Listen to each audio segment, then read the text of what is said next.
Kahit mayaman po, mamamatay din kapatid. Kahit mayaman, kahit bilyonaryo, kahit pinakamayaman sa mundo na tao, kasi nakasulat po sa Biblia, yun ay itinakda ng Diyos sa tao. Basahin natin ang 9:27, kapatid na Luz. At kung paanong itinakda sa mga tao ang mamatay na minsan, at pagkatapos nito ay ang paghuhukom. Ibig sabihin, tinakda ng Diyos na ang tao mamamatay dahil nga nagkasala po ang tao. Pagkatapos nun, huhukuman ng Diyos ang tao. Ket inton malpas daytoy tipan nakaukom. Ibig sabihin, ang ating kamatayan, palatandaan na huhukuman tayo ng Diyos. Hindi tayo makakatakas.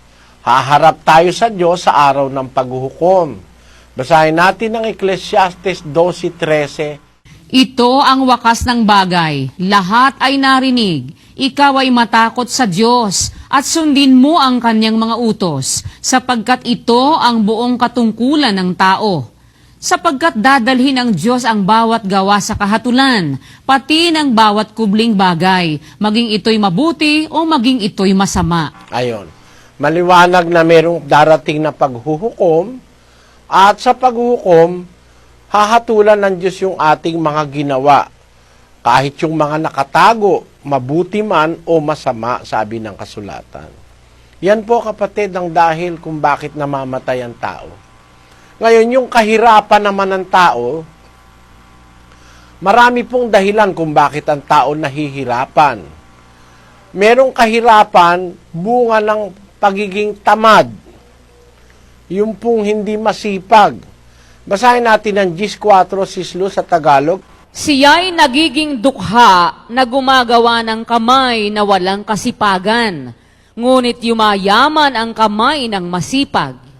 Ayun, maliwanag na ang isang dahilan kaya ang tao nahihirapan, nagiging dukha, kasi tamad, hindi masipag. Ako, alam ko, mga Ilocano masisipag dahil Ilocano ako Tatay ko, Ilocano. Ang ibig sabihin, kuminsan ang dahilan ng paghihirap ng tao, yung pagpapabaya sa kabuhayan, yung katamaran, yung kawalan ng abilidad sa buhay. Yun, dahilan ng kahirapan yun.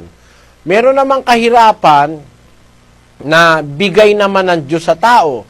Kasi nakikita niya, pagka pinayaman ka naman niya, sasama ang ugali mo. Kaya yung binibigyan niya naman ng kahirapan. Basahin natin ang unang Samuel 2:6. Ang Panginooy pumapatay at bumubuhay. Siya ang nagbababa sa libingan at nagsasampa. Ang Panginooy nagpapadukha at nagpapayaman. Siya ang nagpapababa at siya rin naman ang nagpapataas.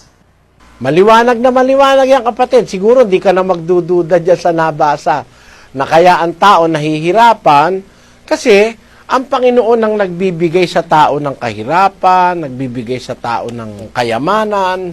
Meron kaya pinapayaman ng Diyos para makatulong sa iba. Meron naman kaya pinaghihirap ng Diyos para wag naman siyang sumama. Kasi minsan pag ang tao yumayaman, sumasama. Ganun ang sabi sa Biblia.